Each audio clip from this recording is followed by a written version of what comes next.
কাজ ভুল করেছি, কারা ঠিক করে দিয়ে কাটার কথা করলে ঠিকঠাক করলেই গেছে। আমি মানে কিছু বলে দিতে তাহলে আমার কাছে ভুল করে দিই। হ্যাঁ, ওদেরটা আমার করা না করা সমান কথা। খেলে আমি ধরে বুঝি, যদি সঠিক কথা খেলে বুঝি, আমি গেট মারবো, খুলতে যদি না পারে তো মারিয়ে থাকবে না, কী করবো বুঝলেন?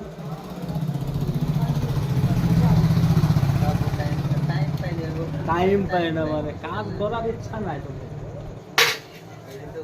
আমি ভুল কথা